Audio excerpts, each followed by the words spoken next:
Riku is willing to go any length to save Kairi, even join forces with Maleficent.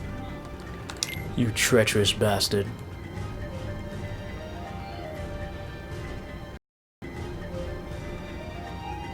He's got on like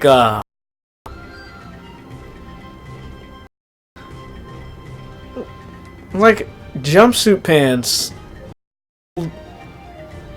to regular pants. Belts. That's one thing I've noticed about Final Fantasy characters.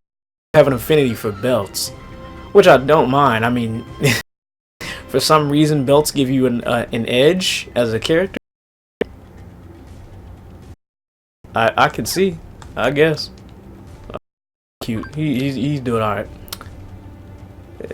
We've yet to see Mickey Mouse in this. Who else we have? Ansem, a researcher who studied the Heartless and delved into the secrets of the worlds. He organized his findings into a single volume, Ansem's report. When he inexplicably vanished, most of its pages were scattered winds. Maleficent, a sorceress of power. She leads the villains who seek to harness the power of the Heartless. She has also tricked Riku her and is using him as evil plans. She first appeared in The Curse of Aurora in Sleeping Beauty in 1959. God damn, how time. She has survived this damn long. Waka? Flocka? No. Can't be. Selfie.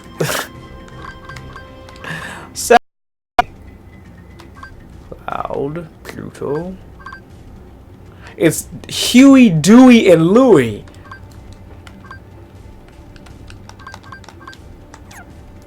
Characters 2. Simba, the leader of the Pride. He rules over the of the Pride lands. His savannah. Hold down the triangle button for his power. When the command changes, loud roar, release the button to unleash the attack. Hold the button down longer for more power. He roared onto the scene in Lion King, the 1994. Damn. That long. It's been that long. It's been so long. Oh, look at all this shit. Let's read them all. Aladdin, a young man living in Agrabah. He helped Sora defeat Jafar and used his last wish to retrieve the lamp. Aladdin asked Sora and friends to help save Jasmine, who has been abducted. Even though we can't meddle, okay. Genie, the spirit of the magic lamp who has been freed by Aladdin. With his third wish, Genie has joined forces with Sora and friends to rescue Jasmine. All locked on targets with Showtime. He granted our wish by appearing in Aladdin 1992. Robin Williams immortalized. Jasmine, the strong-willed princess of Agrabah. Jasmine longs for the freedom of life outside of the palace. She is in love with Aladdin, but doesn't know his real identity. She left the palace to seek Aladdin's help against Jafar. Oh yeah, they do have the character views too, but they're not as interesting, I guess. What was Jasmine's? What'd she look like? Just Jasmine. For some reason, I mean, I could be wrong, but I feel like she had bigger tits in the second one. I'm probably wrong, but whatever. Jafar, the Visor of Agrabah. He joined forces with tried to control the Heartless. He gained control of the lamp and became a powerful genie, but was defeated by and friends. The Jafar genie. With his last wish, he became an all-powerful genie himself, but he forgot that all genies share the same fate, to serve whoever controls the lamp. In the end, his lamp became his prison. Damned fool. And then somehow escaped in the second one, but you all don't know about that yet. Spoiler alert. Maybe.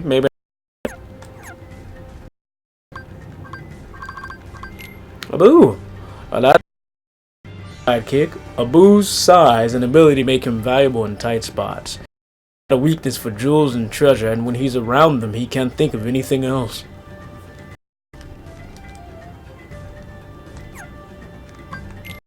Iago, Jafar's cunning, crotchy parrot. He's Jafar's eyes and ears as he flies around Agrabah, spying on his master's enemies. Iago takes after Jafar with a penchant for extreme evil.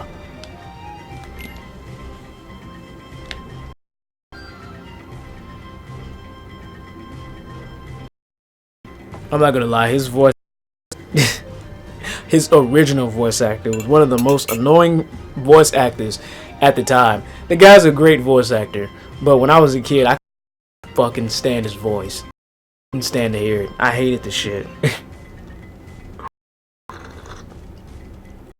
I just hated Iago as a character. And somehow he got damn popular that they put him in the Aladdin cartoon and turned him into a good guy. Carpet, a magical flying carpet. Aladdin. Carpet can carry passengers over the vastness of the desert at great speed. This had carpet pinned to the floor under a chest.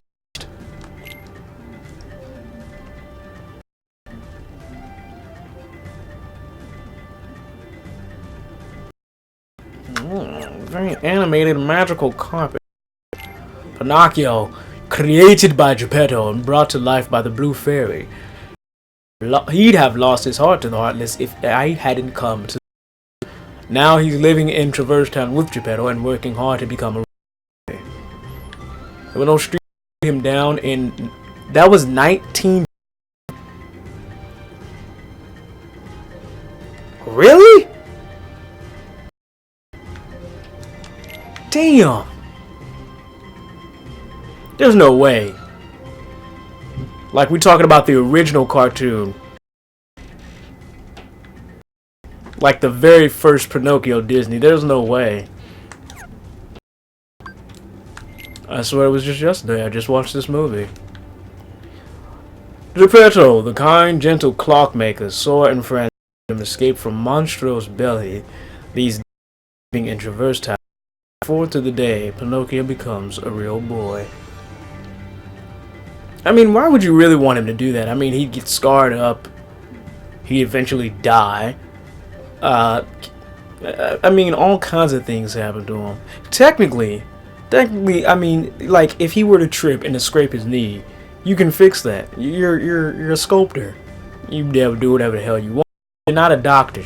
So if he were to fall, slip, and let's just say hypothetically, like he cracked his knee open and blood and was gushing all over the place and meat, like, you wouldn't be able to do anything about that unless off his leg and create him another wood, like amputate his leg and then give him a wooden one. So you'd have him do all that work to become a real boy and just a boy again.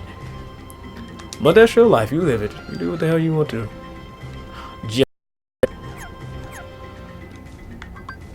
Who's next on the list? Area. Oh god. This bitch. Trident's young Ursula tricked her into steal his trident. With help from Sora and the others, all was put right. Still, she'll never stop dreaming of exploring the world outside her father's. Voice enchanted us. Actually, her voice didn't really enchant. Like, that's saying a lot. I was a horny little tot, and like she did nothing for me. I got it from Bo Peep and Toy Story than I did from Ariel. I got little excitement from Bo Peep, so that's saying a lot. Ariel was just Ariel. King of Atlantica, the king. What you need? We're reading the files. What you see your face in here? King of Atlantica, who was backed by the power of his trident. He has forbidden to have any contact with outsiders, which only led her to yearn to grow even. You know, there's something about kids. I don't know why it's like that. Like you try to be kids and they're like, oh, I'm gonna rebel just because you don't want me to do shit. But when you give them the option to do shit, then oh, I mean, I could. No, I'm all right. I'm fine. All Sebastian needed to do, not Sebastian. You know, it was Sebastian. All he needed to do was roll a goddamn roll some sea blunts, and he'd be fine. He'd be damn. Ursula, I don't even want to see her character view. Nope. She deceived Ariel and stole the trident to take over Atlantica. Using its powers, she became an enormous monster and battled short, goofy. She appeared on the. They have nothing else to say, but she appeared. Like, I'm so shocked at the actual dates that these shows released. That all these movies released. Sebastian, Triton's concert master, a musical genius. The little is also responsible for keeping an eye on Ariel to ensure her safety. Whenever she leaves the palace, he's on pins and needles. Sebastian, little Sebastian Flounder. I used to have a little Flounder plushie. Ariel's trust. Flounder would do anything for her. He's small and not exactly brave, but he'll never side, even when it means facing danger. 1989. Jet Sam, Ursula's lackey, along with Flotsam, the evil Moray Eel. Flotsam is a smooth talker who loves to deceive. I don't know with the face like that. His specialty is using promises to lure unsuspecting mermen and mermaids into Ursula's. How? To be a smooth talker, you gotta at least have some form of looks. This man has none. This eel has none. Look at him. Like, you fish, who the fuck would go to that? Yeah, I got something sweet for you. You come over here, I give you something real nice. Just follow me to Ursula shit. I look at you and be like, get the fuck away from me. If I tail whip you. If I splash on that ass. Like, actually, fuck that. I'd beat the shit. I'd go Gyarados and beat the shit out of him. Alright. Get back. Ursula, along with Jetsam and Evil Mori. Jetsam is a smooth talker. This is the same shit. Y'all, the same dudes. Please say. Yes. Both of them are smooth talkers, and neither one of them. Let's move on. Jack Skellington, Pumpkin King. He loves to scare people. Headstrong, confident, and likes grand gestures. Now he's night and day to make this Halloween festival even greatest festival. He scared up some fun in Tim Burton's The Night of Christmas. I wonder how. Like, Disney movie at all, and I wonder Square Enix and got the rights to add this character and their stories to the game. That's interesting. You know it would be really cool, because they not only had the Christmas, but in Kingdom Hearts 2 they had Pirates of the Caribbean, and then I'm pretty sure in other like different ones. I wonder if in Kingdom Hearts 3 we'll get the Corpse Bride or different types of shit like that. What if for some damn reason we got Edward Scissorhands? I'm throwing it out there just because. Sally Finkelstein.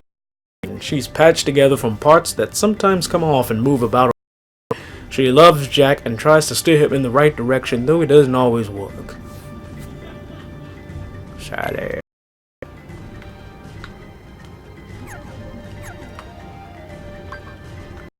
Oogie Boogie, the villain who tried to take over Halloween Town, which is which doesn't make sense. Like Halloween Town is all about everybody is about scaring everybody, and yet there's somebody who wants even scarier than the scary scaries.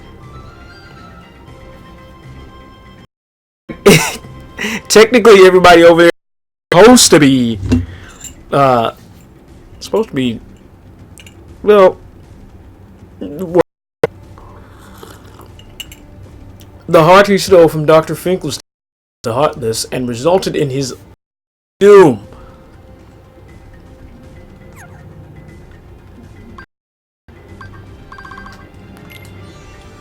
Dr. The mad scientist who created a heart to control. It's here before Christmas. Why? Because I'm reading. Is that alright with you? For what?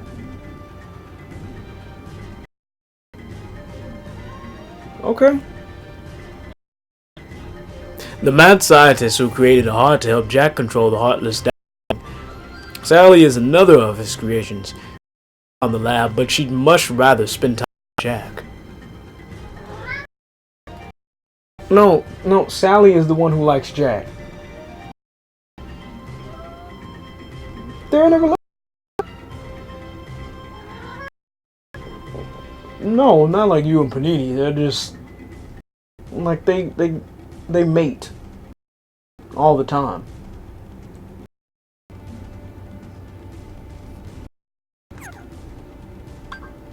Zero, one of my